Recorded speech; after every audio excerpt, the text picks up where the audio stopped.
இந்த சடங்குல வந்து நான் நின்று நான் பார்க்குறேன், எங்கள் அம்மா முன்னாடி இப்படி நிற்கிறாங்க. அந்த அந்த அந்த சவுக்கு சுடலை மாதிரி ஒரு கேரக்டர், அந்த இமேஜ் வந்து எனக்கு அது மனசில் ஆழமாக பதிஞ்சிருக்கு. இவங்க தமிழ் படம் தான் எடுத்திருக்காங்க, இவங்க சவுக்குனே வைக்கலாமே, ஏன் வந்து விப்படின்னு வச்சுருக்காங்க. பஞ்சாயத்தில் என்னை வந்து இந்த பூஜையில் உட்கார வைங்கடா அப்படின்னு சொல்லி இப்படி சொடக்கு போட்டு சொல்லுவான்றதை நான் இன்சிஸ்ட் பண்ணி சொல்லியிருப்பேன். அந்த பேயே அந்த கதையெல்லாம் அந்த சொடக்கு போட்டுட்டு தான் அது அப்படி நடக்க ஆரம்பிக்கும் போது அப்படி போகும். ஒருத்தரோட வலியை, அந்த வலினா என்னன்னே தெரியாத இன்னொருத்தரோட பெயினாக மாற்றுறது இருக்குல்ல, இதுதான் வந்து அந்த அப்ராப்ரியேஷன்னு சொல்கிறது. இந்த நாட்டோட விளிம்பு நிலை மக்கள், ஒடுக்கப்பட்ட சமூக மக்கள் வந்து எதுக்குள்ளெல்லாம் எந்த துறையிலெல்லாம் கால் எடுத்து வச்சு அதில் ஒரு ஒரு ஒரு ஒரு முத்திரையை பதிக்கிறாங்களோ அது எல்லாத்தையும் இவங்க எடுத்துக்க பார்க்குறாங்க அப்படிங்கிறது தான் உண்மை.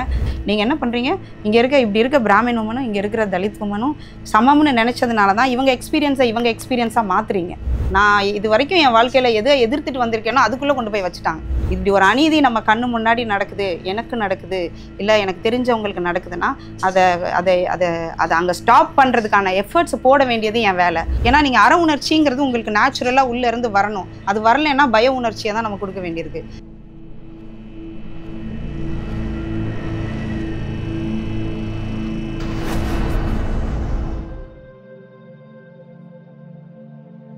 இந்த பர்டிகுலர் இந்த கதைக்கான எனக்கு ஒரு ஒரு அந்த சீடு எங்கே இருந்துச்சு அப்படின்னா, நான் சின்ன வயசில், ரொம்ப சின்ன வயசில் எங்கள் அம்மா இன்னும் சில பெண்கள் ஊரில் இருந்த ஒரு பஞ்ச் ஆஃப் உமன், எனக்கு அதுதான் ஞாபகத்தில் இருக்குது. அந்த பெண்கள் வந்து ஊரில் பேயோட்டுற ஒரு சடங்கில் வந்து அவங்க கலந்துக்கிறாங்க. அதோட பின்னணிலாம் எனக்கு தெரியல. ஆனால் இந்த சடங்குல வந்து நான் நின்று நான் பார்க்குறேன், எங்கள் அம்மா முன்னாடி இப்படி நிற்கிறாங்க. அந்த அந்த அந்த சவுக்கு சுடலை மாதிரி ஒரு கேரக்டர், அந்த இமேஜ் வந்து எனக்கு அது மனசில் ஆழமாக பதிஞ்சிருக்கு. அந்த கேரக்டர் வந்து ஒரு தேர் மாதிரி ஒரு இதில் நின்று இந்த பெண்கள் அப்படி வரிசையாக இருக்காங்க, அவங்கள அடி வாங்க. இந்த பெண்கள் வந்து முன்னாடி நின்று அடி வாங்குறாங்க, ரொம்ப அழறாங்க, சத்தம் வருது, இதெல்லாம் நடக்குது. அதுக்கப்புறம் அவங்க அந்த சுடுகாட்டு பாதையில் வந்து ஓடி அதுக்கப்புறம் அந்த உச்சி முடியை எடுத்து, இதை நான் கதையில் சொல்லியிருப்பேன், அந்த உச்சி முடியை எடுத்து அந்த ஆலம் மரத்தில் அடிப்பாங்க. சுடுகாட்டில் இருக்க ஒரு மரத்தில் வந்து அடிக்கிற ஒரு சடங்கு. இதில் எங்கள் அம்மா முன்னாடி நின்று அடி வாங்கின வரைக்கும் எனக்கு ஞாபகத்தில் இருக்குது. இந்த பெண்கள்லாம் ஓடுறது எனக்கு ஞாபகத்தில் இருக்குது. ஸோ இது வந்து உள்ளே இருந்துக்கிட்டே இருந்தது. ஏன்னா ரொம்ப நான் பயந்த ஒரு இன்சிடெண்ட்டில், நம்ம சின்ன வயசில் ஏதாவது ரொம்ப பயந்துருந்தோன்னா அது நமக்குள்ளே தானே இருக்கும். அதுக்கப்புறம் நம்ம நிறைய விஷயங்களை பார்க்குறோம், அது அப்படியே கடந்து வந்தாச்சு. பட் ஃபிக்ஷன் எழுதணும்னு உட்காரும்போது நமக்கு இதெல்லாம் தானே கிளம்பி வரும். ஸோ அந்த கதையை வந்து நான் இதை பண்ணணும் அப்படின்னு சொல்லி நினச்சேன். ஒருவேளை இவங்க ரெசிஸ்ட் பண்ணியிருந்தாங்கன்னா, எங்கள் அம்மா அந்த டீம் ஆஃப் அந்த விமன் வந்து ஒருவேளை இதை நாங்கள் பண்ண மாட்டோம்னு சொல்லியிருந்தா என்ன இருக்கும், அதுதான் என்னோட அந்த அந்த இமேஜினேஷன். அதுக்கப்புறம் தான் அது வந்து ஒரு ஃபிக்ஷனாக ஆகுது. என்னோட நண்பர் ஒருத்தர் April 24 அன்னைக்கு இந்த படத்தை எனக்கு வாட்ஸ்அப்பில் அனுப்பிச்சு, உங்களோட செவ்வரளி பூச்சரம் கதையை அப்படியே படமாக்கியிருக்காங்கன்னு அனுப்பிச்சி வச்சார். ஸோ அதை நான் உடனே பார்த்தோன்னே ஃபஸ்ட்டு ஃப்ரேம்லேருந்து கடைசி ஃப்ரேம் வரைக்கும் என்ன கதையில், அது வந்து ஒரு பெரிய கதை. செவ்வரளி பூச்சரம் வந்து புக்கில் ஒரு 22 பேஜஸ் இருக்கிற ஒரு லாங் ஸ்டோரி. ஸோ அதில் வந்து ஒரு ஃபில்முக்கு என்னெல்லாம் தேவையோ அதை மட்டும் பிக் பண்ணி எடுத்து ஒரு முழு படமாக பண்ணியிருக்காங்க அப்படிங்கிறது வந்து தெரிஞ்சது. ரொம்ப அதிர்ச்சியாக இருந்தது. ஆமாம், இமீடியட்டாக அடுத்த நாளே நான் வந்து அந்த படத்தில் மென்டார்ட் பை வெற்றிமாறன் அப்படின்னு போட்டிருந்தது. நான் அப்புறம் அந்த டைரக்டரோட சோஷியல் மீடியா பேஜஸையும் பார்த்தேன். இது முடிச்சதுக்கப்புறம் நான் வெற்றிமாறனுக்கு ரீச் அவுட் பண்ணி, இந்த மாதிரி இது என்னோட கதை, இந்த கதையை வந்து நீங்கள் சீயிங் ரெட்டுங்கிற படமாக எடுத்திருக்காங்க, ஸோ நீங்கள் தான் வந்து மென்டார் பண்ணியிருக்கிறதா அதில் போட்டிருக்கிறதுனால நான் உங்ககிட்ட சொல்கிறேன், இது வந்து முழுக்க என்னோட கதை தான் அப்படின்னு சொன்னேன். எனக்கு அது தெரியல. பட் இந்த கதை அது ஒரு ஐடியாவாக வந்ததுலேருந்து நான் இந்த படத்தில் இருக்கேன். பட் இந்த விஷயம் எனக்கு தெரியாது அப்படின்னு சொன்னார். நான் கதையை படிச்சுட்டு உங்களுக்கு சீக்கிரமாக சொல்கிறேன்னு சொன்னார். பட் கடைசியாக இந்த பதிவு போடுற வரைக்குமே அவர் கிட்டேருந்து எந்த பதிலும் வரல. ஓகே, ஒரு கதை, அந்த படத்தோட கம்ப்ளீட் ஸ்ட்ரக்சர் இருக்குல்ல, அது வந்து என்னோட கதையோட ஸ்கெலிட்டன் ஆஃப் த மூவி. அந்த ஃப்ரேம் வந்து, அந்த ஸ்ட்ரக்சர் வந்து கம்ப்ளீட்டாக என்னோட கதையிலேருந்து எடுத்திருக்காங்க. அது நீங்கள் வந்து இப்போ ஒரு ஷார்ட் ஃபிலிம்னு வச்சோம் அப்படின்னா, அது வந்து இந்த ஆக்ட் 1, 2, 3 அது ஃபஸ்ட்டு பார்ட்டு அது எப்படி ஓப்பன் ஆகுது அப்படிங்கிறது வந்து என்னோட கதையில் இதே மாதிரி தான். பெண்கள் அந்த படத்தில் எப்படி வந்து அவங்க கண்ணுக்கு பேய் தெரியறத வச்சு ஒரு அதிர்ச்சியாக அவங்க ஒரு பெண்ணாக ரியாக்ட் பண்ணுற மாதிரி காட்டுவாங்க. ஸோ இது ஒரு பிகினிங்க்கு நான் சொல்கிறேன். ஓப்பன் பண்ணுற ஷார்ட் முதற்கொண்டு என்னோட கதையில் வந்து போன ஆண்டு நடந்த பெண்டு பூஜைங்கிற அந்த பேய் ஓட்டுதல் பூஜை வந்து இந்த வருஷம் நடக்க போகுது அப்படிங்கிற கலக்கத்தில் அந்த பெண்கள் வந்து ஒவ்வொருத்தரோட மன ஓட்டத்தையும் என் கதை வந்து சித்தரிக்கும். ஸோ அதுவே ரொம்ப ஓப்பனிங்காக ரொம்ப சிமிலராக இருந்தது. ரெண்டாவது, அந்த ஒரு ஆக்ட் 2 அந்த ட்விஸ்ட் இருக்கும்ல ஒரு கதையில், அந்த ட்விஸ்ட் வந்து அந்த என்னோட கதையில் வந்து சவுக்கு சுடலை வர்றதான் முக்கியம், அடுத்த 2வது இம்பார்ட்டண்ட் இது. ஸோ அதே மாதிரி அவங்களோட படத்தில் வந்து அந்த விப்படி முருகன், விப்புனா வந்து இங்கிலீஷில் விப்னா தமிழில் சவுக்கு, இவங்க தமிழ் படம் தான் எடுத்திருக்காங்க, இவங்க சவுக்குனே வைக்கலாமே, ஏன் வந்து விப்படின்னு வச்சுருக்காங்க. ஸோ சவுக்குங்கிற ரெஃபரன்ஸ் வந்தாலே அது நேரடியாக இந்த சவுக்கு சுடலை கேரக்டரை காட்டி கொடுத்துரும் அப்படிங்கிறதுனால தான் விப்படின்னு ஒரு பேரை உருவாக்கிட்டு அந்த விப்புக்கு அவங்க பல வரலாற்று பூர்வமான பிரிட்டிஷ் பீரியடில் உங்களுக்கு இந்த அடமொழி கொடுத்தாங்க அப்படின்லாம் ஒரு விளக்கம், அதை ஜஸ்டிஃபை பண்ணுறதுக்கே கடைசி வரைக்கும் அவங்க ரொம்ப அதில் ட்ரை பண்ணுவாங்க. ஸோ விப்புனா வந்து அவங்க நேரடியாக சவுக்குன்னு வச்சுருக்கலாம், சாட்டைன்னு வச்சுருக்கலாம், இதில் எதை சொன்னாலுமே அவங்களுக்கு வந்து இந்த கதையில் ரெஃபரன்ஸ் கதையிலேருந்து எடுக்கப்பட்டதா அப்பட்டமாக தெரிஞ்சிருங்கிறனால அந்த பேர்லேயே அவங்க ஒரு ட்விஸ்ட் ஒன்று பண்ணியிருக்காங்க. ஸோ இது அப்புறம் மூணாவது வந்து கிளைமேக்ஸ். அந்த கிளைமேக்ஸ் வந்து அப்பட்டமாக வந்து பெண்கள் எல்லாரும் சேர்ந்து அந்த சவுக்கை வாங்கி ஊரில் இருக்க ஆண்களை வந்து திருப்பி அடிக்கிற ஒரு கான்செப்ட் தான் அந்த கிளைமேக்ஸு. ஸோ என்னோட படத்தில் என்ன ஒன்றுனா, நான் வந்து ஒரு ஊரோட பிரச்சனையாக இதை வச்சுருந்தேன். ஏன்னா ஊரில் இருக்க எல்லா பெண்களுக்கும் அந்த கிராமத்தில் பல தீமைகள் நடக்கும், நிறைய விஷயங்கள் நடக்கும்ல ஒரு ஊர்னு இருந்தால், அந்த தீமைகளுக்கெல்லாம் ஏதோ வந்து கெட்ட ஆவி சக்திகள் இங்கே இருக்கிறதுனால தான் ஆத்தாளோட சக்தி குறைஞ்சி போச்சு, ஸோ அதை மீட்டு எடுக்கிறதுக்காக நாம் வந்து இந்த பூஜையை பண்ணி ஆகணும்னு ஒரு முடிவுக்கு வராங்க. ஸோ இந்த ஊருக்கு அதனால அந்த ஊரே 2ஆக ஸ்ப்ளிட் ஆயிரும், ஆண் பெண்ணுன்னு அப்படியே ஸ்ப்ளிட் ஆயிடுவாங்க. ஸோ இந்த திரைக்கதை வந்து ஸ்க்ரீன் பிளே வந்து அவங்க அந்த ஸ்ப்ளிட்டை தான் காமிக்கிறாங்க. என்னைக்கு இந்த பேய் வந்து அவங்க கண்ணில் தெரிய ஆரம்பிக்குதோ அந்த மொமெண்ட்ல இருந்து அந்த வீடு வந்து 2 ஆகுது. அதே மாதிரி தான் இந்த பூஜை பண்ணும்போது அந்த ஊர் வந்து அப்படியே பூஜைன்னு வந்த உடனே அந்த ஊர் வந்து 2 ஆயிரும். அந்த ஆண்கள் வந்து தனியாகவும் கம்ப்ளீட்டாக ஒரு இடத்துல இருந்து, ஒரு வீட்டில் இருந்து, மணியக்காரர் வீட்டில் இருந்து இந்த பிளானை எக்ஸிக்யூட் பண்ணுவாங்க. எப்படி இதை இந்த பொம்பளைங்களை சம்மதிக்க வச்சு இதை பண்ணுறதுன்னு பேசுவாங்க. இந்த பெண்கள் வந்து ஏரிக்கரையில் இருப்பாங்க. ஒரு ஊருங்கிறதுனால நம்ம அவ்வளோ அந்த மாதிரி டிஃப்ரென்ஷியேட் பண்ணியிருப்போம். இவங்க அந்த கதையை அந்த வீட்டுக்குள்ளே அடாப்ட் பண்ணனால இந்த ஆண்கள் எல்லாம் பூஜை அறையில் இருந்து பேசுகிற மாதிரியும் இந்த பெண்கள் வெளியில் இருக்க மாதிரியும் காட்டுவாங்க.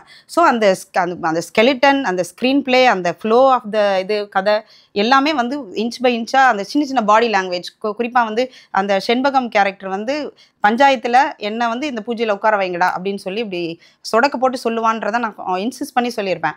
அந்த பேயே அந்த கதையெல்லாம் அந்த சொடக்கு போட்டுட்டு தான் அது அப்படி நடக்க ஆரம்பிக்கும் போது அப்படி போகும்.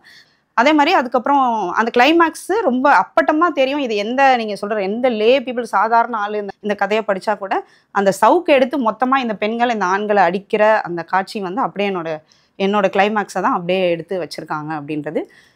அப்புறம் முக்கியமான கேரக்டர்ஸ் எல்லாத்தையும் எடுத்துட்டாங்க இதில். அந்த விப்படி முருகன் கேரக்டர். ஸோ ஒரு ஊரில் வந்து இந்த எல்லா கேரக்டர்ஸையுமே நான் வந்து காமிச்சிருக்கேன். அதில் இந்த பூஜை பண்ணும்போது பெண்டு பூஜைக்கு தகுதியான பெண்கள் யாருன்னு பார்த்தீங்கன்னா இந்த இளவயது பெண்கள் தான். பருவம் எய்தி அந்த பருவம் முடியறது காலகட்டம் இருக்குல்ல, மெனோபாஸ்க்கு முன் அந்த வயதுக்குரிய பெண்கள் தான் வந்து இதில் இருக்கணும். நோயாளிகள் கலந்துக்க மாட்டாங்க இப்படின்ற டிஸ்கிரிப்ஷன்லாம் அதில் இருக்கும். ஊனமுற்றவர்கள் கலந்துக்க மாட்டாங்கன்ற டிஸ்கிரிப்ஷன்லாம் இருக்கும். அதையே இவங்க வந்து பேய் யாரு கண்ணுக்கு தெரியுதுன்னு அப்படியே மாற்றி வச்சுருக்காங்க. செண்பகத்தோட டிஸ்கிரிப்ஷனாக நான் என்னோட கதையில் வந்து ஒரு வரி எழுதியிருப்பேன். அதாவது, செவ்வரளி பூச்சூடி மருதாணி பொட்டு வைத்து அலங்காரமாய் திரியும் செண்பகத்தை பார்க்க பேரழகாக இருக்கும் அப்படின்னு வரும் அந்த வரி. இந்த டிஸ்கிரிப்ஷனை வந்து நீங்கள் அந்த சீயிங் ரைட் படத்தில் வர்ற அந்த பேய் வந்து கடைசியாக ஒரு பொண்ணாக மாறி ஒரு வாக் பண்ணி தன்னை அலங்கரிச்சுக்கிட்டு ஒரு வாக் பண்ணோம்ல, அந்த இடத்துல பொருத்தி பார்த்தீங்கன்னா நான் ஏன் இவ்வளோ உறுதியாக சொல்கிறேன் அப்படிங்கிற வந்து உண்மை வந்து உங்கள் எல்லாருக்குமே புரியும். இந்த பேய்ங்கிற கேரக்டர் வந்து என்னோட கதையில் செண்பகமாக வருது. அந்த செண்பகம் வந்து ஒரு அசர்ட்டிவான பொண்ணு, அதுதான் அந்த குறியீடை தான் வந்து அவங்க அப்படியே எடுத்து இவங்க படத்தில் ஒரு பேய் கடைசியில் ஒரு பொண்ணாக மாறி போகிறதா இவங்க பயன்படுத்தியிருக்காங்க. ஆனால் என்னென்னா இதை வந்து ஒரு மடிசார் கட்டின பேயாக வந்து மாற்றிட்டாங்க. அதுதான் ஒரு கிராமப்புறத்தில் இருக்கிற இயல்பாக நம்ம அந்த பின்னணியில் இருக்கிறவங்க எல்லாருக்கும் தெரியும் ஒரு கிராமப்புறத்து பெண்கள் எப்படி இருப்பாங்க இந்த விஷயங்கள்லாம். ஸோ அதை கொண்டு வந்து அப்படியே வந்து ஒரு மடிசாரை கட்டி, ஒரு பேய்க்கு மடிசார் கட்டி நான் இப்போ தான் நிஜமாவே பார்க்குறேன். நான் என்ன நம்புறேன்னா, இந்த கதையை படித்து இன்ஸ்பயர் ஆகி ஏதோ ஒரு மூலையில் மைண்டில் கடந்து இதை பண்ணாங்க அப்படின்லாம் கிடையாது. என்னை பொறுத்த வரைக்கும் இவங்க கதையை நல்லா எடுத்து வச்சு லைன் பை லைன் உட்காந்து வாசித்து ஒரு பாட்டாக எடுத்து இந்த இதை பண்ணதாக தான் நான் புரிஞ்சுக்கிறேன். இது அப்பட்டமான காப்பி. இது ஒரு கேரக்டர் கூட அவங்க அதில் ஒரிஜினலாக வரல. நிறைய சொல்லுவேன் நான். இது வந்து தனியாக எழுதணும். இந்த செவ்வரளி பூச்சரம்ங்கிற கதை வந்து விளிம்பு நிலை சமூக பெண்கள், கிராமப்புறத்தை சேர்ந்த விளிம்பு நிலை சமூகத்தை சேர்ந்த பெண்கள் என்ன மாதிரியான நிறைய சடங்கு முறைகள் இருக்கும். நீங்கள் வந்து அந்த குலதெய்வ வழிபாடா இல்லை ஒரு கிராமப்புறத்தில் வந்து நன்மை தீமை எல்லாத்துக்குமே ஒரு சடங்கு முறை அவங்க வச்சுருக்காங்க. ஸோ அந்த சடங்கு முறையில் பெரும்பாலும் பாதிக்கப்படுறது யார் அப்படின்னா விளிம்பு நிலை சமூக பெண்கள். அந்த பெண்கள் தான் வந்து ரொம்ப பாதிக்கப்படுறாங்க. நான் வந்து என்னோட 20 வயசு வரைக்கும் கிராமப்புறத்தில் தான் நான் வளர்ந்தேன். என்னோட யூஜி முடிக்கிற வரைக்கும் நான் கிராமப்புறத்தில் தான் இருந்திருக்கேன். ஸோ எனக்கு வந்து எங்கள் ஊர்லேயும் சரி, அதுக்கப்புறம் நான் பண்ணது எல்லாமே ரூரல் ரிப்போர்ட்டிங் தான். என்னோட ஜேர்னலிசம் அந்த ஒர்க்கு அந்த முழுக்கவே வந்து வில்லேஜ் சார்ந்த செய்திகளை தான் வந்து நான் எழுதியிருக்கேன். குறிப்பாக கல்ச்சுரலாக நிறைய விஷயங்களை ரிப்போர்ட் பண்ணியிருக்கேன். அப்படின்னும் போது இந்த சடங்கு முறை, இந்த பெண்கள் இந்த விஷயங்களை வந்து நிறைய ரிப்போர்ட் பண்ண எக்ஸ்பீரியன்ஸில், குறிப்பாக இந்த பேய் பிடிக்கிறது, இந்த பல்வேறு விதமான பரிகாரங்கள்லாம் செய்கிறாங்கல்ல, இதில் வந்து மெயினாக பாதிக்கப்படுறது வந்து பெண்கள் தான். அவங்க வந்து தானே விரும்பி அந்த பரிகாரத்தை செஞ்சா கூட அது அவங்க தான் ஒரு விக்டிம்னு தெரியாம ரொம்ப கொடூரமான பரிகார முறைகள் எல்லாம் அவங்க அக்செப்ட் பண்ணி பண்றாங்க அப்படின்றது. அன்லெஸ் இந்த பரிகாரங்கள்லாம் நம்ம பண்றோம்ல, அந்த வலியை வந்து அவங்க மேபி எக்ஸ்பீரியன்ஸ் பண்ணா அவங்களுக்கு அது புரியுமோ என்னமோன்னு சொல்லி தான் அந்த, ஏன்னா அவங்க சொல்லி பார்ப்பாங்க. போன தடவை பெண்டு பூஜை பண்ணும்போது எனக்கு எல்லாம் சதையெல்லாம் கூட பிஞ்சிருக்கும். சில பேருக்கு மூஞ்சியில் தழும்பாயிருக்கும். ஒரு வயசு பொண்ணுக்கு வந்து மூஞ்சியில் தழும்பாகும். ஸோ இதெல்லாம் பார்த்தும் அந்த ஆண்கள் வந்து விடாமல் ஊருக்கு நல்லது நீங்கள் பண்ணி தான் ஆகணும் அப்படின்னு சொல்லி ஒரு விஷயத்தை அவங்க மேலே திணிக்கும் போது அவங்க அது எவ்வளோ கொடுமையானதுங்கிறத எப்படி புரிய வைக்க முடியும்? ஸோ மேபி இந்த சவுக்கு எடுத்து இவங்க திருப்பி அடித்தாங்கன்னா அந்த வலி அவங்கள அனுபவிக்கும் போது அப்பா இனிமேல் நம்ம இதை பண்ணக்கூடாதுன்னு தோணும்ல. ஸோ அந்த மாதிரி ஒரு கிளைமேக்ஸ்க்காக தான், அந்த மாதிரி ஒரு லெசனுக்காக தான் ஆக்சுவலி அந்த சவுக்கு எடுத்து அவங்க திருப்பி அந்த ஆண்களை அடித்து விளாசுற மாதிரி வச்சுருந்தேன். அதை தான் இந்த கதையில் வந்து அவங்க இந்த சீயிங் ரெட் படத்தில் வந்து சவுக்கு எடுத்துகிட்டு, அங்கே சவுக்கு எடுக்கிறதுக்கான ரீசன் என்ன இருக்குது ஆக்சுவலி, அவங்க ஒரு 3 ஒடுக்குமுறை 3 அந்த அந்த பிராமின் குடும்ப அமைப்புக்குள்ள 3 ரீசன் சொல்கிறாங்க. ஒன்று, நான் என்னை எம்ஏ படிக்க விடலை அப்படின்னு சொல்கிறாங்க. இன்னொன்று, அப்பா வந்து அந்த வயதுக்கு வந்த பெண்ணை வந்து கட்டி பிடிக்க மாட்டாருன்னு சொல்லுவாங்க. இன்னொன்று, ஒரு வயசான பெண்மணி வந்து பெட்ரிடனாக இருப்பாங்க. அவங்களுக்கு வந்து அவங்க பெட்ரிடனாக இருக்கும்போது இருக்க அந்த மடி துணின்ற அந்த துணியை எடுத்து இவங்க துவைக்கணும்னு சொல்கிறாங்க. இது சவுக்கு எடுத்து விளாசுற அளவுக்கான கொடுமையாது அப்படிங்கிறது. அந்த ரீசன் வேணும்ல, நீ சவுக்கை எடுக்கிற அப்படின்னா எதுக்கு சவுக்கு எடுக்கணுன்ற ஒரு ரீசன் வேணும்ல, அதை அவங்க ஜஸ்டிஃபை பண்ணலை அந்த இடத்துல. அவங்களுக்கு தேவை வந்து இந்த திருப்பி அடிக்கிற அது வந்து ரொம்ப ஒரு ஃபிலிமுக்கு அது ரொம்ப ஒரு அட்ராக்டிவாக இருக்குது. பெண்கள் வந்து சவுக்கு எடுத்து அடிக்கிறாங்க அப்படின்ன உடனே ஈஸியாக வந்து அதை மேனிப்புலேட் பண்ணி அங்கே கொண்டு வந்து சம்மந்தம் இல்லாத ஒரு கிளைமேக்ஸ், அந்த கதைக்கு சம்மந்தம் இல்லாத கிளைமேக்ஸ் அது கொண்டு வந்து அப்படி வச்சுருக்காங்கன்றது. அப்புறம் எனக்கு இன்னொரு இந்த கதையில் தோணுனது வந்து இந்த பிராமின் ப்ரீஸ்ட். யூஸ்வலாக நம்மளுக்கு என்ன சொல்கிறது, இந்த இந்திய கல்ச்சர் எப்படி இருக்குது, இந்த பிராமின் கல்ச்சர் எப்படி இருக்குது, இல்லை விளிம்பு நிலை சமூகத்தோட கலாச்சார முறை எப்படி இருக்குது அப்படின்னு தெரிஞ்சவங்களுக்கு இது எவ்வளோ பட்டவர்த்தனமாக தெரியும், இது எவ்வளோ ஒரு திரிபு அப்படின்றது. ஏன்னா எங்கேயுமே வந்து பிராமின் குடும்பங்களுக்குள்ளே அந்த வீடுகளுக்குள்ளே வந்து நீங்கள் ஏதாவது ஒரு அசம்பாவிதம் இல்லை அந்த மாதிரியான ஒரு தீமை நடக்குது, தீய செயல்கள் நடக்குது, ஆகாத விஷயங்கள் நடக்குது அப்படின்னா அவங்க ஒரு பல வகையான ஹோம முறைகள் வச்சுருக்காங்க. அவங்களுக்கு பண்ணுறது மட்டும் இல்லாமல் மற்றவங்களுக்கும் அதை தான் சொல்லுவாங்க. பார்ப்பனர் அல்லாதவர்களுக்கும் நீங்கள் ஹோமம் பண்ணுங்கள், உங்களுக்கு வந்து நாங்கள் வந்து பண்ணுறோம், நீங்கள் உங்களுக்கு இதெல்லாம் சரியாயிரும் அப்படின்னு சொல்கிறவங்க, நீங்கள் அந்த கதைக்குள்ளே சம்மந்தமே இல்லாமல் நீங்கள் வந்து இந்த பேய் அந்த பெண்கள் கண்ணுக்கு தெரியுது அப்படிங்கிறத வச்சு நீங்கள் இம்மீடியட்டாக ஒரு விப்படி முருகன் ஒரு கேரக்டரை, ஒரு நான் பிராமின் கேரக்டரை நீங்கள் உள்ளே கொண்டு வரதுங்கிறது கொஞ்சம் கூட சுத்தமாக வந்து பொருத்தமே இல்லை. அது என்னோட கதையில் இருந்து அவங்களுக்கு அந்த கேரக்டர் தேவை, இந்த பெண்கள் கையில் சவுக்கு போகிறது தேவை, அந்த சவுக்கு எடுத்து அடிக்கிறது தேவை. அதனால அந்த பிளாட்டை வந்து அப்படியே இந்த பக்கம் நகர்த்தி கொண்டு வந்துட்டாங்க. ஸோ இந்த பார்ப்பன திரிபுவாதம்ங்கிறது என்னன்னா, நீங்கள் வந்து ஒரு பிராமின் பொண்ணை வீட்டில் வந்து எம்ஏ படிக்க விடலை அப்படிங்கிற ஒரு காரணத்துக்காக நீங்கள் எதை கொண்டு வந்து வைக்கிறீங்க அப்படின்னா, இங்கே எந்த அடிப்படை உரிமையுமே கிடைக்காத ஒரு கிராமப்புற ஒரு ஒடுக்கப்பட்ட விளிம்பு நிலை சமூகத்தை சேர்ந்த பெண்களுக்கு காலங்காலமாக நடக்கிற ஒரு கொடுமையை கொண்டு வந்து இதுக்கு தீர்வாக நீங்கள் வைக்கிறீங்க. இவங்களோட வலியை அவங்க என்ன சொல்கிறது, ஒருத்தரோட வலியை அந்த வலினா என்னன்னே தெரியாத இன்னொருத்தரோட பெயினாக மாற்றுறது இருக்குல்ல, இதுதான் வந்து அந்த அப்ராப்ரியேஷன்னு சொல்கிறது. எனக்கு ரொம்ப இந்த விஷயத்தில் ரொம்ப என்ன சொல்கிறது, ரொம்ப டிஸ்டர்ப் பண்ணால் இல்லை இந்த படத்துக்கு ஏன் இந்த படம் எந்த பிளாட்ஃபார்ம்லையும் நான் இருக்கக்கூடாதுன்ற கோரிக்கையை நான் வச்சேன் அப்படின்னா, நீங்கள் இப்போ இந்த படம் இதோட அந்த மாமி ஃபெஸ்டிவலோட முடிகிற விஷயம் இல்லை, இதை எடுத்துகிட்டு போவாங்க. அப்போ இந்தியாவுக்கு வெளியில் இருக்கிறவங்க எப்படி பார்ப்பாங்க, இந்த நாட்டில் இருக்க பிராமின் உமன் வந்து இந்த மாதிரி சவுக்கடியெல்லாம் வாங்கி, குறிப்பாக பிராமின், நான் பிராமின் ஆண்கள் எல்லார்கிட்டையும் சவுக்கடி வாங்கி ரொம்ப கஷ்டப்படுறாங்க போல அப்படின்னு ஒரு ஒரு தப்பான, ஒரு பொய்யான, ஒரு மோசமான ஒரு விஷயத்தை வந்து நீங்கள் உலக சமூகங்களுக்கு வந்து கடத்துவீங்க. அதுதான் நான் முக்கியமாக இந்த காரணம் இந்த படத்தை வந்து நீங்கள் எந்த பிளாட்ஃபார்ம்லையும் இருக்கக்கூடாதுன்னு சொன்னது. ஏன்னா அந்த கொடுமை நடக்கிறது வந்து இந்த நாட்டோட பெரும்பான்மை சமூக மக்களுக்கு, பெண்களுக்கு.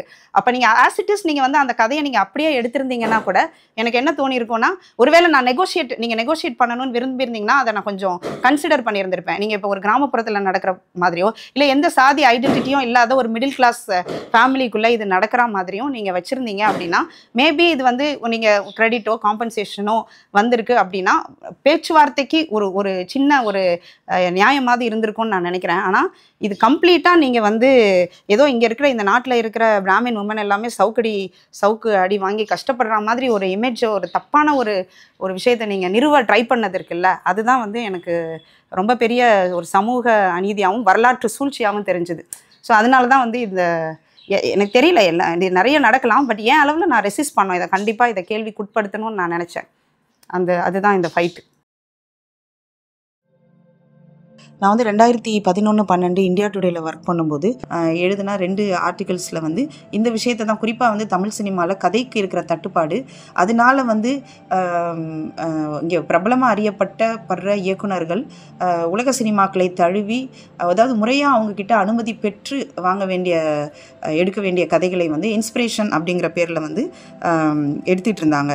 இந்த நிலை எதுக்கு வரணும்? நாம் ஏன் வந்து வெளிநாட்டு நமக்கு சம்மந்தம் இல்லாத ஒரு கல்ச்சர்லேருந்து ஒரு கதையை எடுத்து அதை நம்ம நாட்டுக்கும் நம்ம மக்களுக்கும் ஏற்ற மாதிரி ஏன் அதை அடாப்டேஷன் பண்ண வேண்டிய தேவை ஏன் உருவாகுது அப்படின்னா, இங்கே வந்து அவ்வளோ விஷயங்கள் இருக்குது. உண்மையிலேயே எந்த சமூகத்தில் வந்து பிரிவினைகளும் பிளவுகளும் வேற்றுமைகளும் அதிகமாக இருக்கும், அங்கே நிறைய ஸ்டோரிஸ் இருக்கும். அந்த ஸ்டோரிஸ் ஏன் வந்து இவங்களுக்கு அதை வந்து ஒரு படைப்பாக்கணுங்கிற எண்ணம் ஏன் வரலை அப்படின்னா, நீங்கள் அதுக்குள்ளே போனாலே வந்து இங்கே இருக்கிற ரியல் ப்ராப்ளம்ஸை நீங்கள் பேச வேண்டி வரும் அப்படிங்கிறது தான் காரணமாக இருக்கும். அதனால தான் இவங்க வந்து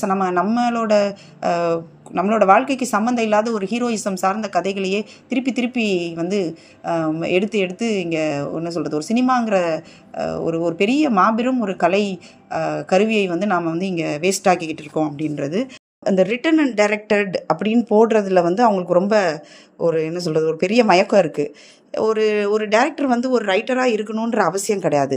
எப்படி ஒரு ரைட்டர் வந்து ஒரு டைரக்டராக இருக்கணும்னு அவசியம் இல்லையோ, அதே தான் வந்து வைஸ் வர்ஸா. அது ஒரு நல்ல கதை, நாவலாவோ சிறுகதையாவோ இருந்தால் கூட அதை ப்ராப்பரான ரெக்கக்னிஷன் கொடுத்து ஒரு அனுமதி பெற்று அதை ஒரு படமாக்கணுங்கிற எண்ணம் வரதில்லை. அப்படியே ஒருவேளை வந்து அந்த ரைட்டர்ஸை என்கேஜ் பண்ணணும்னா கூட அவங்க அந்த ரைட்டர்ஸும் வந்து ஒரு பாப்புலர் ரைட்டர்ஸாக தான் இருக்கணும். ரொம்ப என்ன சொல்கிறது, ரொம்ப பெயர் பெற்ற எழுத்தாளராக இருந்தால் மட்டும்தான் அவருக்கு பணம் கொடுக்கறது, அவர் கதையை வாங்குறதுக்கு பணம் கொடுத்து வாங்குறது, இல்லை அவருக்கு கிரெடிட் கொடுக்கறது, இந்த மாதிரியான விஷயங்களுக்குள்ளே போகிறாங்க. ஒரு பிரபலம் இல்லாத ஒரு எழுத்தாளரோட படைப்பை வந்து இவங்க படமாக்கும்போது அந்த மாதிரியான ஒரு ரெக்கக்னிஷன் கொடுக்கறதுக்கான ஒரு மனம் இவங்களுக்கு வர்றது கிடையாது.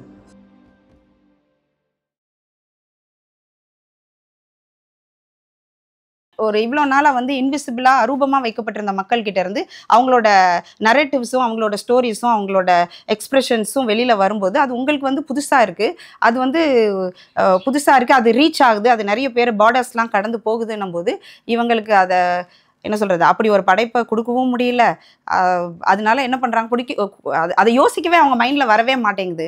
ஸோ அதனால இவங்க என்ன பண்ணுறாங்க, அதை எடுத்துக்க பார்க்குறாங்க, அதை தன்வயப்படுத்துகிறாங்க, திரிபு பண்ணுறாங்க, இது என்னோடதுன்னு மாற்றிக்க தான் பார்க்குறாங்களே தவிர. இப்போ இந்த சீயிங் ரெட்லேயே எனக்கு என்னென்னா, நீங்கள் உண்மையிலே உங்களுக்கு அந்த கதை பிடிச்சிருந்தது, இது என்னால் படம் பண்ண முடியும், நான் படம் பண்ணி ஒரு இன்னும் பரந்த தளத்துக்கு நீங்கள் எடுத்துகிட்டு போகணும்னு நீங்கள் நினச்சிருந்தீங்கன்னா என்ன பண்ணியிருக்கணும் அப்படின்னா, இந்த கதைக்கான நீங்கள் அனுமதியை வாங்கியிருந்திருக்கணும். இந்த கதை யாருக்காக பேசப்பட்டிருக்கோ அதை நீங்கள் அப்படியே வந்து நீங்கள் படமாக எடுத்திருந்தீங்க அப்படின்னா நீங்கள் நியாயமானவர்கள்னு நம்ம ஒத்துக்கலாம். அப்படி இல்லாமல் கதையையும் நீங்கள் அனுமதியும் வாங்க மாட்டீங்க, ஆனால் அந்த கதையும் உங்களுக்கு தேவை, அதுக்காக நீங்கள் 1008 அதுக்கு மேலே பல கோட்டிங்லாம் போட்டு அதை வேற ஒன்றா மாற்ற ட்ரை பண்ணி அதுலேயும் ஃபெயிலியர் ஆகி நிற்கிறது தான் வந்து ரொம்ப மோசமான விஷயமா இருக்குது. இது வந்து காலங்காலமாக நடக்கிற விஷயம்தான். இந்த திரிபுவாதம், தன்வயப்படுத்தி கொள்ளுதல் என்பது இது வந்து இந்த நாட்டோட விளிம்புநிலை மக்கள், ஒடுக்கப்பட்ட சமூக மக்கள் வந்து எதுக்குள்ளெல்லாம் எந்த துறையிலெல்லாம் கால் எடுத்து வச்சு அதில் ஒரு ஒரு ஒரு ஒரு முத்திரையை பதிக்கிறாங்களோ அது எல்லாத்தையும் இவங்க எடுத்துக்க பார்க்குறாங்க அப்படிங்கிறது தான் உண்மை. எனக்கு தெரியல, நீங்கள் வந்து உண்மையிலேயே ஜெனுவனாக இருக்கணும் அப்படின்னா இந்த பெரும்பான்மை மக்களோட எல்லா விஷயங்களையும் வந்து என்ன சொல்கிறது அங்கீகரித்து அதை ஏற்றுக்கிற ஒரு மனப்பக்குவத்தை நீங்கள் எப்போ கற்றுக்குவாங்க இவங்க அப்படிங்கிறது எனக்கு தெரியல. அதை விட்டுட்டு இது என்னோடது, இது என்னோடது, இதுவும் என்னோடது தான், அதுவும் என்னோடது தான் அப்படின்னு எடுத்துட்டு ஒரு பொதுமைப்படுத்துறதுங்கிறது வந்து எப்படி சரியாக இருக்கும்னு தெரியல.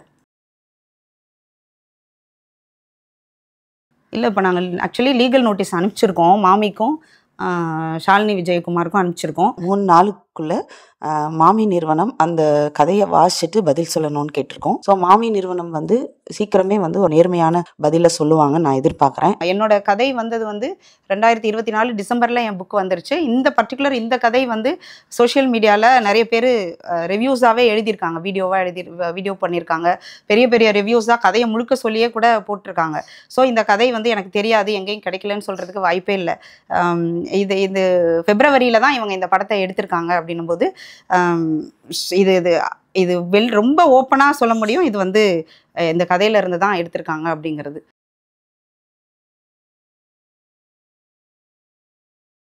ஓகே, இது வந்து அவங்களோட ஒரிஜினல் ஒர்க்குன்னு அவங்க சொல்கிறாங்க. இதில் என்ன ஒரிஜினாலிட்டி இருக்குன்னு நிஜமாவே தெரியல.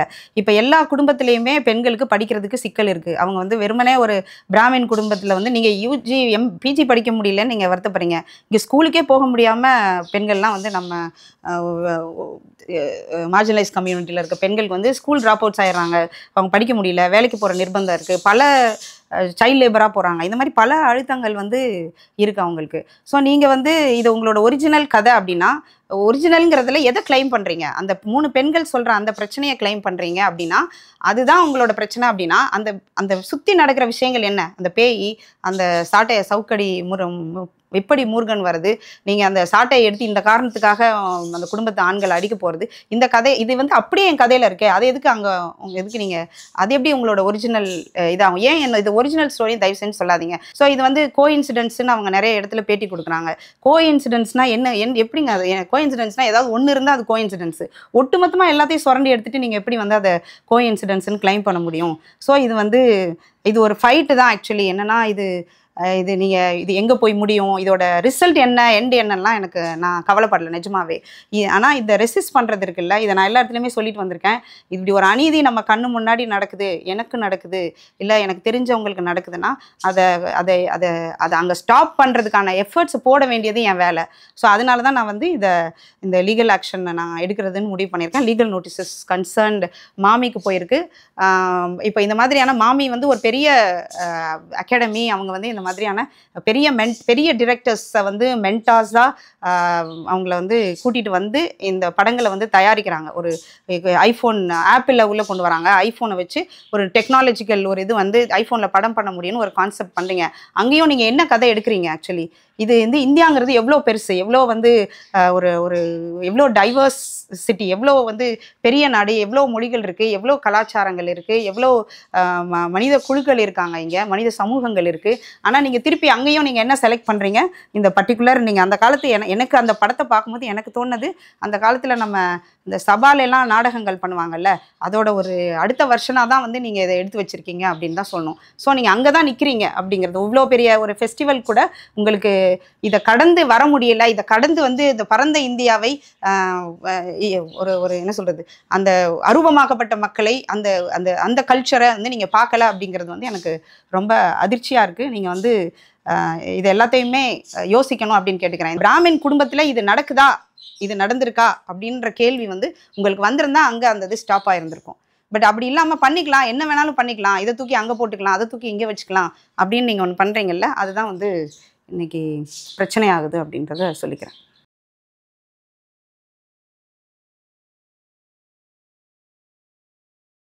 ஸோ இந்திய சமூகத்தில் வந்து நம்ம ரொம்ப கேர்ஃபுல்லாக இருக்கணும். குறிப்பாக அறிவு சமூகத்தில் இருக்கிறவங்க, ஹிஸ்டாரியன்ஸு, இதில் ஃபிலிம் மேக்கர்ஸு, கலைஞர்கள், படைப்பாளிகள், இவங்கெல்லாம் வந்து ரொம்ப கவனமாக இருக்கணும். ஏன்னா இது வந்து அவ்வளோ ஒரு வாஸ்ட் லேண்டு, பலவிதமான மக்கள், கலாச்சாரம் இருக்கிற ஒரு சமூக சூழல்ல வந்து எங்க ஒரு அதுதான் நான் சொன்னேன், முழுமையான அரசியல் அறிவோட இருக்கணும் அப்படின்றது. கொஞ்சம் தெரிஞ்சுக்கிட்டேன். ஓகே அப்படின்ன ஒரு ஓகே விமன் இன்டர்செக்ஷனல்னா என்ன அப்படிங்கிறத வந்து நம்ம நான் வந்து அப்போ 2000ஓட தொடக்கத்தில் அந்த 33% விஷயங்கள்லாம் நடந்துட்டு இருக்கும்போதே இன்டர்செக்ஷனல் விமன் உள் ஒதுக்கீடு பெண்களுக்கு கொடுக்கணும் அப்படின்னு நான் கேட்டப்போ இங்கே இருக்கிற பெண்ணியவாதிகள்லாம் கோச்சுக்கிட்டாங்க. ஆக்சுவலி அது தலித் முரசில் அந்த கட்டுரை வந்தப்போ எல்லா பெண்களும் ஒன்று கிடையாது, தலித் பெண்களும் ஆதிக்க சாதி பெண்களும் ஒன்று கிடையாது, தலித் பெண்களும் பார்ப்பன பெண்களும் ஒன்று கிடையாது, ஆதிக்க சாதி பெண்களும் பார்ப்பன பெண்களும் ஒன்று கிடையாது, அதே மாதிரி முஸ்லீம் பெண்களும் மற்ற பெண்களும் ஒன்று கிடையாது. இப்போ எல்லாருக்கும் அவங்கவுங்களோட சோஷியல் லிமிட்டேஷன்ஸ் வந்து இருக்குது. மாதிரி ரிசர்வேஷன் 33% ரிசர்வேஷன் ஒன்று அரசியல் தளத்தில் கொண்டு வந்தீங்கன்னா முதல்ல போய் அந்த 33% ஆக்குப்பை பண்ணுறவங்க எந்த கம்யூனிட்டியாக இருப்பாங்க? ஸோ யாருக்கு அதிகாரம் இருக்கோ, யாருக்கு வந்து கல்வி பல தலைமுறையாக கிடைச்சிருக்கோ, யாருக்கு வந்து பொருளாதார ரீதியாக ஸ்ட்ராங்காக இருக்காங்களோ அவங்க தான் போய் அந்த இடத்த ஆக்குப்பை பண்ணுவாங்க. ஸோ ரிசர்வேஷன் ஒன்று கொடுக்கும்போதே நீங்கள் வந்து இன்டர்செக்ஷனலாக கொடுங்க. அந்த வார்த்தை வந்து ரொம்ப பின்னாடி தான் வந்துச்சு. பட் ரிசர்வேஷன் கொடுக்கும்போதே உள் ஒதுக்கீட்டோடு சேர்த்தே கொடுங்க அப்படின்னு சொல்லி நம்ம கேட்டப்போ அவங்க எல்லாரும் அப்போ வந்து கோச்சுக்கிட்டாங்க. ஸோ இதுதான் வந்து இந்த மாதிரி புரிஞ்சுக்கிறது இருக்குல்ல, ஒன்றை வந்து ஃபியூச்சரிஸ்டிக்காக யோசிக்கிறது, ஒரு ஒரு விஷயத்தை வந்து ரொம்ப எல்லா டைமென்ஷனையும் வச்சு அணுகிறது இருக்குல்ல, அப்புறம் நேர்மையாக ஒத்துக்கிறது இருக்குல்ல, அது ரொம்ப முக்கியம். இப்போ இதில் வந்து பிராமின் உமனும் marginalise community woman especially Dalit உமனையும் நீங்கள் ஒரே ஈக்குவல் பண்ணனால வந்த சிக்கல் இது இந்த கதையில். இது வந்து சாதாரண பிரச்சனை கிடையாது. நீங்கள் என்ன பண்ணுறீங்க, இங்கே இப்படி இருக்க பிராமின் உமனும் இங்கே இருக்கிற தலித் உமனும் சமம்னு நினச்சதுனால தான் இவங்க எக்ஸ்பீரியன்ஸாக மாற்றுறீங்க. அப்போ அது எப்படி சரியாக இருக்கும்? 2 பேரும் விமன் தான், ஆனால் 2 பேரும் வந்து ஒரே மாதிரியான பிறப்பு சூழல்லேருந்து வரல, ஒரே மாதிரி வளரல, ஒரே மாதிரியான உரிமைகள் அவங்களுக்கு கிடைக்கல, ஒரே மாதிரி வாய்ப்புகள் கிடைக்கல.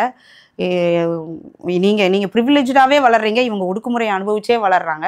அப்போ இவங்க அனுபவம் அவ்வளோ கனமான அந்த அனுபவத்தை கொண்டு போய் நீங்கள் அதை ஈக்குவல் பண்ணி இங்கே கொண்டு வந்து வைக்கிறது இருக்குல்ல, இந்த தவறை நீங்கள் வந்து வெற்றிமாறன் மாதிரியான ஆட்கள் செஞ்சிருக்கவே கூடாதுங்கிறது தான் என்னோட ஒரே ஆதங்கமாக இருந்தது நிஜமா.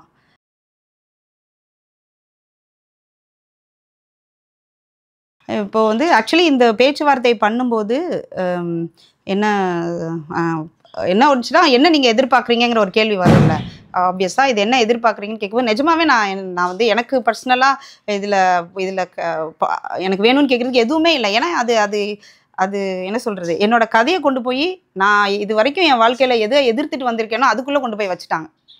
அதுதான் வந்து இந்த பார்ப்பனிய திரிபுவாதம், பார்ப்பனிய மேலாதிக்கம், இந்த விஷயங்களை தான் வந்து இந்த 25 வருஷமாக நம்ம இப்படி மாற்றி மாற்றி சண்டை போட்டுட்டு இருந்திருக்கோம். ஸோ அந்த இடத்துக்குள்ளே, அந்த சிஸ்டம்குள்ளே, அந்த செட்டப்குள்ளே கொண்டு போய் இந்த கதையை வச்சதுனால எனக்கு இந்த கதையில் வந்து இந்த படத்தோட நான் வந்து ஐடென்டிஃபை ஆகிறதுக்கு எனக்கு நிஜமாவே ஒரு விருப்பம் இல்லை.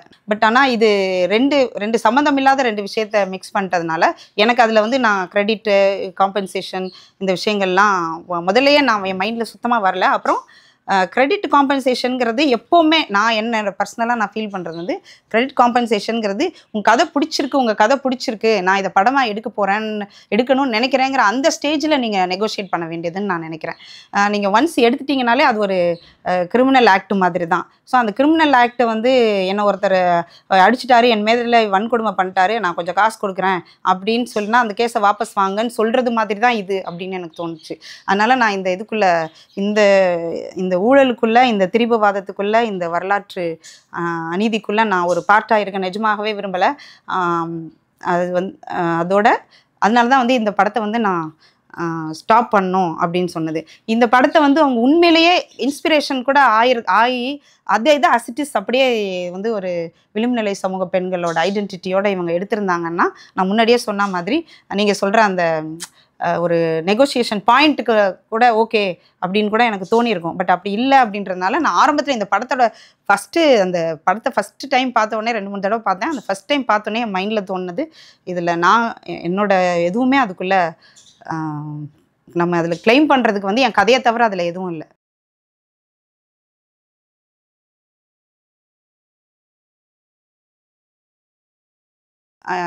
நான் நிறைய பேருக்கு நடந்தால் நானே பார்த்துருக்கேன். 1 2 போஸ்ட் போடுவாங்க, இதை எடுத்துட்டாங்கன்னு ஒரு மாதிரி சுற்றி ஒரு ஃபேஸ்புக்லேயே ரீஷேர் ஆகும் அந்த மாதிரி. அதுக்கப்புறம் சைலண்ட் ஆகிடும். அதோட ஒரு கேஸை போடுவாங்க. இன்னும் கொஞ்சம் ஸ்ட்ராங்காக இருக்கிறவங்க ஒரு கேஸை போடுவாங்க. அது ரொம்ப நாள் நடக்கும், நம்ம பார்த்துக்கலாம். அவங்க வேலையை பார்ப்பாங்க, நம்ம வேலையை பார்ப்பாங்க அப்படின்ற மாதிரி ஒரு போக்கு தான் வந்து இன்றைக்கும் இருக்குது. இப்போ இதுக்கு வந்து இப்போ இந்த மாதிரி ஒரு இன்டெலெக்சுவல் தெஃப்ட் இல்லை இந்த பிளேஜரிசம் இந்த மாதிரியான பிரச்சனை வந்து என்னோட முதல் சிறுகதை தொகுப்பு. இதை நான் இப்போ ஃபேஸ் பண்ணுறேன். இதை வந்து இதுக்கு முன்னாடி நிறைய பேருக்கு நடந்திருக்குல்ல. அப்போ இதுக்கு ஒரு முடிவு கட்டணும்னு ஒரு கூட்டாக ஏதாவது ஒரு முயற்சி எடுத்துருக்கணும்னு எனக்கு தோணுச்சு. இப்போ நம்ம வந்து நான் ஃபிக்ஷன் ஜேர்னலிசம் அப்படி இப்படின்னு நம்ம ஓடிட்டு இருந்தோம். இப்போ இது இங்கே வந்து பார்க்கும்போது இப்படி ஒரு இஷ்யூவை ரைஸ் பண்ணும்போது தான் தெரியுது இங்கே அப்படி ஒரு சப்போர்ட் சிஸ்டமே இங்கே இல்லை அப்படின்னு. இப்போ சப்போர்ட் சிஸ்டம் இல்லை அப்படின்னா திருப்பி வந்து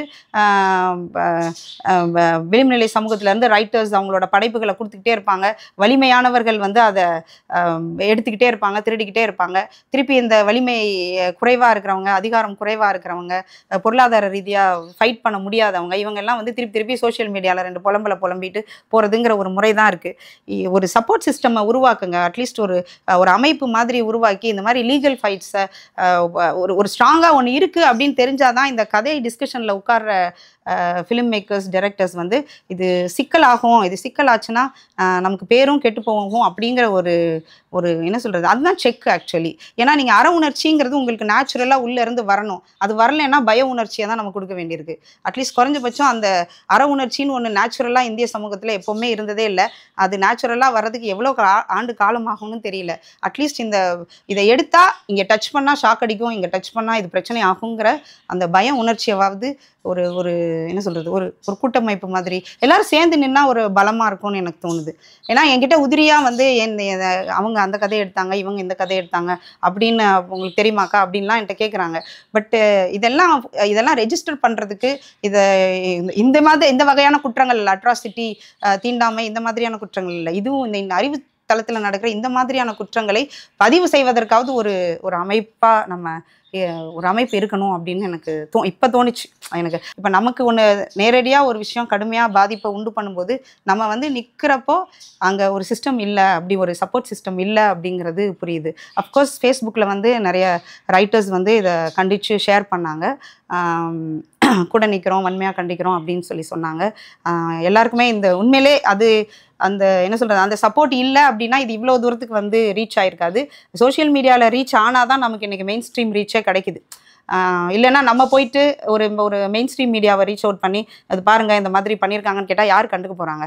இதை வந்து ஒரு லட்சக்கணக்கான பேர் இதை பார்த்துருக்காங்க, ஒரு ஆயிரக்கணக்கான பேர் இதை கேள்வி கேட்குறாங்க சோஷியல் மீடியாவில் அப்படின்ன உடனே தான் இந்த மெயின் ஸ்ட்ரீம் மீடியா வந்து கொஞ்சமாவது அதுக்கு ஒரு அட்டென்ஷன் கொடுத்துருக்காங்க அப்படின்றது.